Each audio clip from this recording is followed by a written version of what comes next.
Digital યુગ આ daily local news channel of Bharuch. Jambusar પોલીસે ઉત્તરાયણ પહેલા જલાલપુરા ચીની ફળિયામાં દરોડા પાડી એક વેપારીના મકાનમાંથી પ્રતિબંધિત ચાઇનીઝ દોરાનો મોટો જથ્થો ઝડપી પાડ્યો છે. પોલીસે ₹4,200ની કિંમતના દોરાના 21 ફિરકા જપ્ત કરીને કાર્યવાહી હાથ ધરી હતી.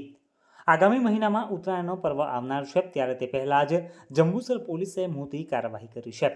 ભરૂચ જિલ્લાના જંબુસર પોલીસ મથકના પીઆઈના એવી પાનમિયાએ આગામી દિવસોમાં આવી રહેલા ઉત્તરાયણના તહેવારોમાં કોઈ પણ પ્રતિબંધિત ચાઇનીઝ દોરાના વિતરણ ન કરે તે માટે સ્ટાફને સૂચનાઓ આપી હતી.